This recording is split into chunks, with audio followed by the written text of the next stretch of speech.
మునుపటి కంటే అధికమైన మేలును మీకు కలుగజేతునని ప్రభువైన యేసుక్రీస్తు వాక్యం ద్వారా సెలవిచ్చుచున్నాడు. అది ఏమనగా, మనము దేవుని యందు ఉన్న యెడల మనకు ప్రతి విషయంలోనూ మునుపటి కంటే అధికమైన మేలును మీకు కలుగజేతునని ప్రభువైన యేసయ్య వాక్యం ద్వారా సెలవిచ్చుచున్నాడు. కాబట్టి ప్రియులారా, మనమందరము దేవుని యందు విశ్వాసం ఉంచిన యెడల మనకు అధికమైన మేలును ఆయన కలుగజేయుచున్నాడు. ఎందుకంటే మన విశ్వాసం లేకపోతే మనం ఏ మేలును తృప్తిని పొందలేము. దేవునిలో లేకుండా తిరిగిన ఎడల పరుల ఎడల అవమానము, నిందలు ఇవన్నీ మనకు కలుగుతాయి. కాబట్టి మనం అయిన యేసయ్య యందు మనము నమ్మిక ఉంచితే అధికమైన మేలుతో ఆయన తృప్తిపరిచి ఉన్నాడు. ఎందుకంటే మనం చేసే ప్రతి పనిలోనూ మనకు విజయం కలగాలంటే ఆయన యందు మనం నమ్మకం ఉంటే తప్పనిసరిగా మనకేం కలుగుతుందంట?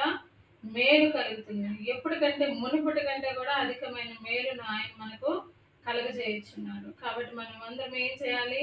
ప్రభువైన యేసుక్రీస్తు యందు మనము నమ్మకం ఉంచుకోవాలి.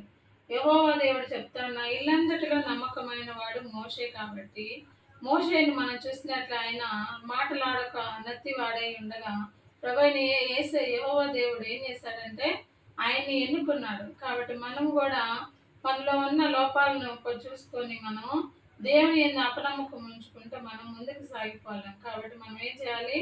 దేవుని మీద నమ్మకం ఉంచుకుంటే మునుపటి కంటే అధికమైన మేలును మన హృదయాల్లో ఉంచి ఉన్నాం. కాబట్టి మనం అందరం దేవునితో కలిసి సహవాసం చేసి ప్రార్థన అనునిత్యం చేసుకుంటే మనము ఎంతో సంతోషంగా ఉంటాం.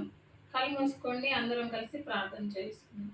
ప్రభా యేసయ్య, మీ నామానికి వందనాలు, స్తోత్రాలు. ప్రభా నైనా, మేము వాక్యంలో సెలవిచ్చిన రీతిగా మునుపటి కంటే అధికమైన మేలును మీరు కలుగజేయుచున్నారు. నైనా, ఇంతకు ముందున్న వాటిని మీరు జ్ఞాపకం చేసుకున్న దేవుడు కాదు ప్రభా, కానీ మమ్మల్ని మేలులతో తృప్తిపరచండి, మా జీవితాలను స్థిరపరచండి, మాలో ఉన్న లోపాలను తీసేయండి.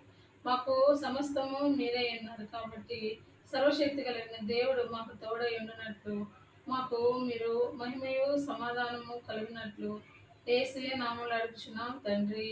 ఆమేన్.